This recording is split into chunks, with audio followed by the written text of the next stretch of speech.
Hello मित्रांनो, माझं नाव स्नेहा आहे. मी 27 वर्षाची आहे. आमचं गाव सह्याद्रीच्या पायथ्याशी वसलं आहे. सकाळी कोंबड्याच्या आरवण्याने डोळे उघडतात आणि संध्याकाळी सूर्य मावळला की सगळीकडे शांतता पसरते. ही माझी स्वतःची गोष्ट आहे म्हणून मीच सांगते आहे. माझी उंची साधारण 5 फूट 4 इंच. रंग गोरा, केस लांब आणि दाट. मी बहुतेक वेळा केस मोकळेच ठेवते कारण बांधायला मला आळस येतो. लोक म्हणतात चालताना माझी कंबर हलकेच डोलते, पण मी कधी त्याकडे लक्ष दिलं नाही. मी फारसा मेकअप करत नाही, फक्त डोळ्यांना काजळ आणि ओठांना लिप बाम.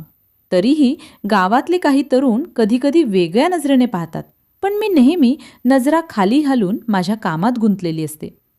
ही गोष्ट त्या वर्षाची आहे जेव्हा आमच्या सोनवाडी गावात नवीन पाणीपुरवठा योजनेचं काम सुरू झालं होतं.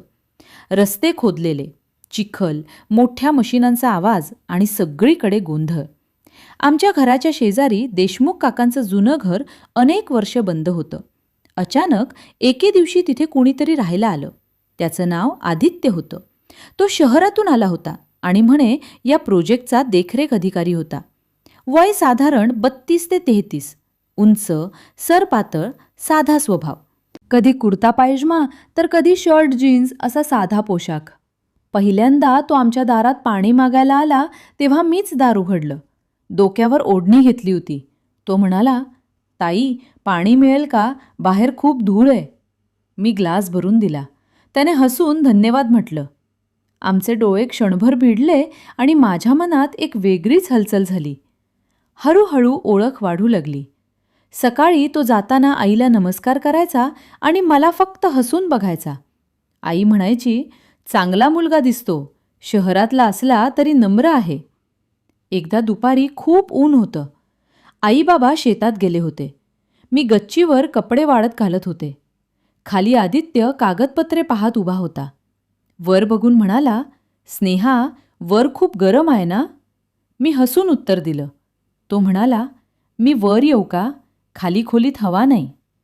मी क्षणभर विचार केला, पण गच्ची मोकळी जागा होती म्हणून होकार दिला. तो दूर अंतर ठेवून बसला. आम्ही गप्पा मारू लागलो. त्याने विचारलं, तू काय करतेस? मी सांगितलं, घरकाम आणि थोडीशी शिवणकाम. तो म्हणाला, तू शिकलेली दिसतेस. मी सांगितलं, 12वी शिकले.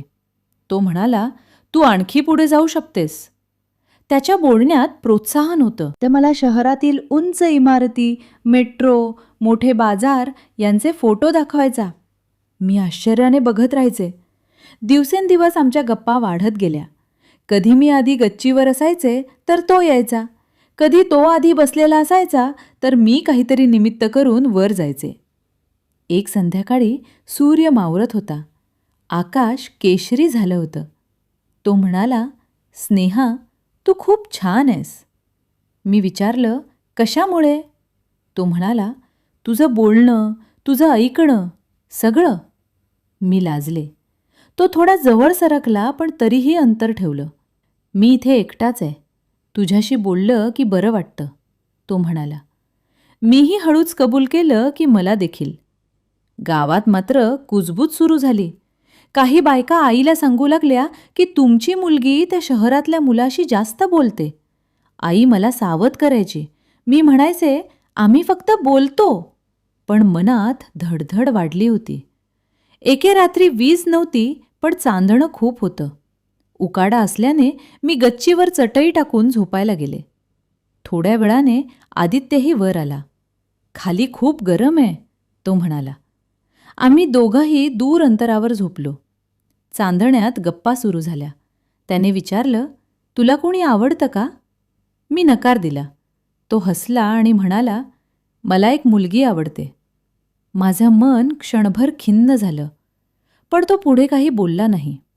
दिवस गेले. तो मला पुस्तके आणून द्यायचा, नवीन गोष्टी शिकवायचा. कधी पुस्तक देताना हात हलकेच स्पर्श व्हायचा आणि मी पटकन हात मागे घ्यायचे. एक दिवस वारा खूप होता.